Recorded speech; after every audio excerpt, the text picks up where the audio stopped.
देखिए, हम सब जानते हैं कि पाकिस्तान हम सब जानते हैं कि जो पिछले 4 दिनों से काइनेटिक कॉन्फ्लिक्ट चल रहा है। इसके चलते हमने पाकिस्तान के 9 टेररिस्ट बेसिस के परखच्चे उड़ा दिए हैं। पाकिस्तान ने जवाब दिया। पहला दिन पूरे वेस्टर्न थिएटर बॉर्डर में कश्मीर से लेके कच्छ तक उसने जो है अपने ड्रोन हमले किए 300-400 ड्रोन से, और सब विफल कर दिए गए। अगले दिन लॉइटरिंग ड्रोन्स लेके आया, सब विफल कर दिया गया। और तीसरे दिन उसने मिसाइल्स और जो एयर लॉन्च क्रूज मिसाइल्स उनसे हमला किया। फतेह 1, फतेह 2, अब्दाली वगैरह सारे के सारों के जो कारकसेस हैं, जो उनकी लाशें हैं इन मिसाइल्स की, वो सारे भारतवर्ष में वेस्टर्न थिएटर में पड़ी हुई हैं और बच्चे खेल रहे हैं उनके साथ। उनको बोलना चाहिए कि ना खेलें। हमने जवाब में 11 पाकिस्तान के मेजर एयर बेसिस का धुआं उड़ा दिया।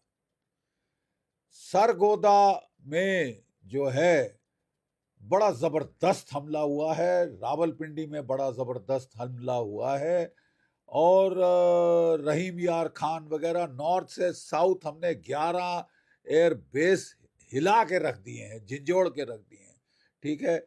4 रेडार स्टेशन जो हैं वो शूट डाउन हो गए हैं। 4 रेडार स्टेशन शूट डाउन हो गए हैं, ब्लास्ट हो गए हैं मतलब। ठीक है। और पाकिस्तान के कोई 8 JF-17, ये ओपन सोर्सेज से मैं बता रहा हूँ, 7 से 8 JF-17 फाइटर, एक F-16, एक आपका J-10C और एक एवैक, ये उड़ा दिया गया है आसमान से। एक एयर मार्शल कहते हैं हम तो साहब हिल गए, हमारे पास कोई डिफेंस नहीं है। जो इंडियन मिसाइल फायर हो रहे हैं हमारे बेसिस के परखच्चे उड़ा रहे हैं, हमारे मिसाइल हिट नहीं कर पा रहे। साहब बड़ी मुसीबत है। अब बोलो कि अमेरिका कहाँ है, क्यों नहीं इंटरवीन कर रहा, सऊदी अरेबिया कहाँ है, क्यों नहीं हिट कर रहा। इनकी हालत पतली हो गई है। लेकिन कुत्ते की दुम है? स्टील की ट्यूब में भी डालो, 10 साल बाद निकालो तो टेढ़ी निकलती है। ठीक है। और आसिम मुनीर साहब तो जानते हैं कि अगर एविडेंट हो गया कि मैं पिट गया हूं, मैंने पाकिस्तान को पिटवा दिया है।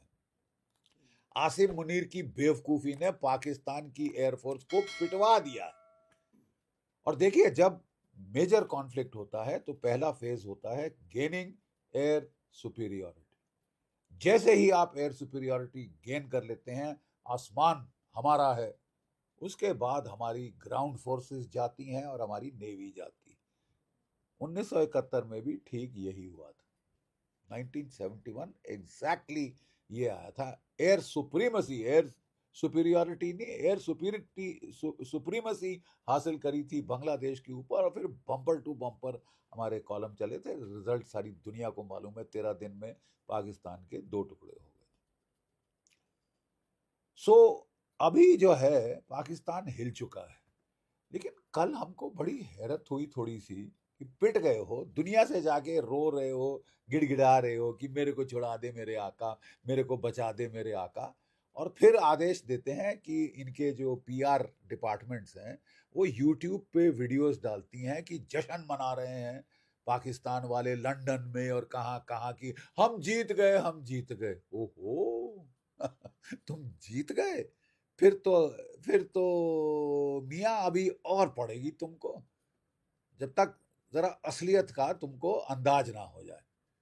ठीक है ना। अपने लोगों को घुंटी मत पिलाओ कि हम जीत गए, हम जीत गए। तुम पिटे हो, और बुरी तरह से पिटे हो। इसमें दो दो राह नहीं। ठीक है। लोग तुमको ऑफ रैम्प देने के लिए ज्यादा तुम्हारे जख्मों में मिर्च नहीं लगाना चाहते, लेकिन इसका मतलब ये नहीं कि तुम दुनिया भर में डांस करना शुरू कर दो कि हम जीत गए, हम जीत गए। तो फिर असलियत, रियलिटी चेक आपको दे देना पड़ेगा। देखिए साहब, operation Sindoor is not over.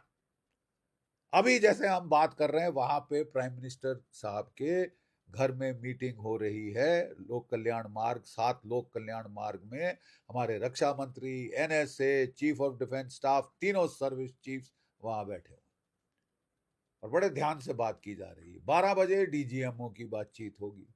12 बजे दोनों DGMO की बातचीत होगी, जहां हम बता देंगे देखिए साहब, कश्मीर कुश्मीर की बकवास भूल जाओ, पीओके देना है तो चुपचाप से दे दो। जो भी टॉप टेररिस्ट जो अभी भी जिंदा है तुम्हारे पास, जिनको कभी इस बिल में कभी उस बिल में छुपाते फिर रहे हो, हा? वो हमारे को हैंड ओवर कर दो, हैंड ओवर चुपचाप से, ठीक है? तो फिर बात हो सकती है, इससे ज्यादा बकवास मत करना, ठीक है? और any act of terror now, हमारा कैबिनेट सेक्रेटेरिएट का नोट इशू हो गया है, will be deemed an act